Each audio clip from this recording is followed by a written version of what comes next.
Greetings, R. Frederick Riddle here with another episode of Christian News and Views. This is episode 288, and this is Friday Recap. Well, I didn't get one out on Monday, so we'll start with Tuesday. On Tuesday, I talked about the Supreme Court on Monday had appeared likely to allow President Donald Trump to remove a Democratic member of the Federal Trade Commission purely for policy reasons, likely rolling back 90 years of legal precedent that had prevented at-will removal of independent agency officials in a decision that would expand presidential power. So here's my take on that one. I found it a waste, and I still find it a waste of our taxpayer money to have to prove in court what the Constitution has already given to the president, namely the power to run his own department. We have three branches of government. We have Congress, made up of the House and the Senate. The House has the Speaker. The Speaker of the House runs the House. The Senate has a leader, and that leader runs the Senate. We have another branch called the U.S. Supreme Court. Now they have different judges on there, and one has at least I'm not sure about all the power that he has, but he has got the most power. He can assign, I imagine, where they're going, what areas they're going to be responsible for, and things of this nature. In the Department of the Administration, the executive branch, you have the President of the United States, and this is where he has power. In the past, it is true, in the past, the Supreme Court and the Congress and everybody seemed to agree that the president should not be able to run his own administration. Can't there such a thing, a concept as independent not branches, but independent agencies of the government. There is no such thing in the Constitution that I find. This is something that Congress came up with, and they felt that it was within their power to do this. I don't see it. They have their responsibilities. They do have oversight, and that's where they thought they found that kind of power. But their oversight extends to, is the president doing that which is in line with the Constitution and any laws that are based on the Constitution? And that's enough right there to keep them busy. At least in the past, we had a lot of presidents who didn't necessarily go by the law. They went by the what I call the Pelosi Constitution, what existed in her mind. It does prove she had a mind, but it goes, the Constitution she referred to often was not the written one that we have in history. It's one that she imagined. I should argue otherwise, but all I have to do is look at what she said. The Constitution gives the power to the President of the United States. He doesn't have unlimited power. That's why you have three branches to control that power. But they don't have unlimited power either. They are supposed to be offsetting. They each have a responsibility, area of responsibility, and within that they have power, but it's not absolute. It takes all three branches to run the government. So that said, for us to have to go to court, and every time the president makes a decision about hiring or firing, they have to go they're taken into court and have us prove that they can do that. It shouldn't have to be done that way, folks. That is a waste of our taxpayer money, and for that matter, the time we are paying them to salary. if you will, to function, to carry out the duties that the Constitution lays upon them to do. Each president puts his own stamp on it as to how they're going to do it, the ways that they're going to do it, and so forth, but that they operate within the power of the Constitution. And so President Trump, because he is President Trump, has to prove everything. It's not because he's doing anything wrong. It's because people out there don't like him, don't want him in power. They're afraid of him because he's he's threatened to clean the swamp, and he's going about doing it. And that don't set right with him. And so they're trying to get him out of office, or at least negate his power. And if they can't negate his power, at least they can divert him into these court things and so forth. So it's just nothing more than anti-Trump syndrome at its worst. But the president has the power. The Constitution gave it to him. Unfortunately, he has to go to the courts to prove it.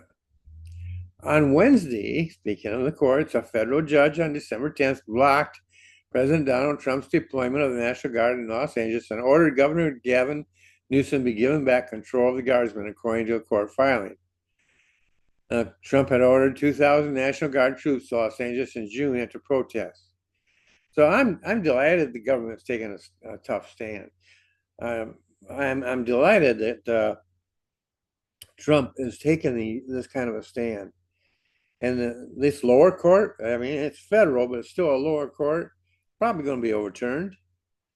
It's another case of where somebody has their own agenda, and they don't care what the circumstances or what the fallout is, as long as they can put their stamp on it and have their say. It makes them feel important, I guess. I did mention that there should be some mercy, but that, again, is up to the government to decide, not the press and not some judge. If they're going against the Constitution, that's one thing, but they're not. In the case of San Francisco and Los Angeles and other cities across the country, you have ICE, and lies are being said about them. People making a lot of statements about them, and when they come around to actually proving them, well, maybe they mislaid the tape, or maybe this or that. They aren't able to really conclusively prove it. But they've managed to offset the power of ICE, to dilute it. They've encouraged the police. Now you have a governor of a state who literally he orders his people not to cooperate with the federal government.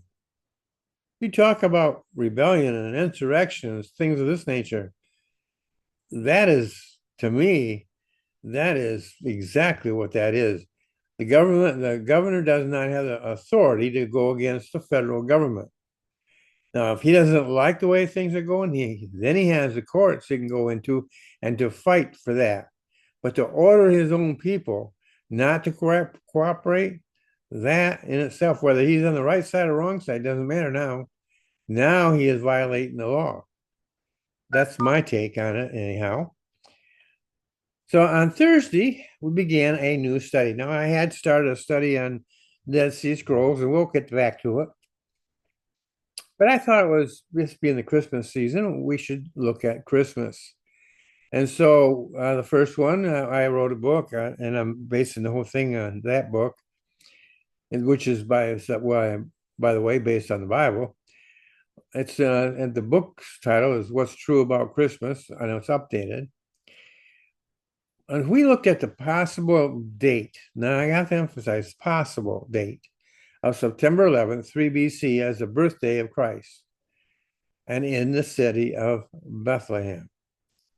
Why was it Bethlehem? Why was it that particular? There were two Bethlehems, but why was it that Bethlehem? And then 3 BC, and there's a lot of facts and figures out there, some biblical, some historical, some theoretical, but they all point to that if not that particular day, at least to that period of time. And the scriptures themselves point to that period of time. When you have shepherds in the area, that's fall, and in fall they are in the area of the shepherd's home, so to speak. And typical shepherd takes his sheep and they go up the mountain, and then they get up there, they stay a while, and they work their way back down.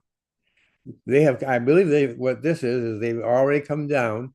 They're back on home ground, and they're getting ready for winter. By the way, there's no mention of snow in the Bible when referring to Christ's birth. But if it was on December 25th, they have snow over there in the Holy Land, and there would have been snow on the ground, most likely. So there's no mention of anything like that. That's because it didn't take place on December 25th. That is strictly a pagan holiday that the Catholic Church adopted. And we as Christians celebrate, and I have no problem with this. We celebrate Christmas, Christ's birth at Christmas. It has become standard. Well, that's okay, so long as you understand that there is a true, it's sort of like celebrating the birthdays of presidents. We used to celebrate them on the actual days. Now it's the first Monday of a particular month or a particular week of a particular month. And so the relationship has been diluted. So as far as birthday goes, and that's what's happened with Christ's birth. I think it's exciting. I think it's important to know, or at least have an idea of when Christ was actually born. It helps put everything in perspective. So that's it for today. I wanted to give you a recap of the week.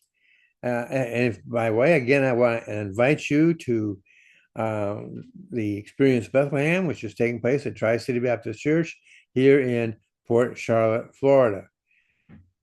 Simply go on to the church site. I gave you I believe in yesterday's, I gave you the card. I don't have the card with me anymore, but the card that you can copy the QR code, and you can literally schedule a tour, and it's going to be fewer now. They're going to have a big turnout there, and so most of them have been grabbed up, but there might be still some available to you. Go there and check it out. They do have ones in which if you go in and you haven't checked a particular tour, they still have what they call a walk-in tour. If somebody just walks in and they haven't registered or anything like that, then there is another tour. I believe it's the last one of the hour, and they will put you in there. I think there's a limit of 40 people. So if they've reached that limit, you may have to wait until the next hour. But they try to do that so that everybody be accommodated. Every year the crowd grows, and every year we end up having to turn people away. It's an amazing event, amazing history, and an amazing impact on this community, not just Port Charlotte, not just Charlotte County, but southeastern Florida, or not southeastern, southwestern Florida. They come from all over, and that's exciting in itself. Well, you have a great day. I hope that to see you in the next episode.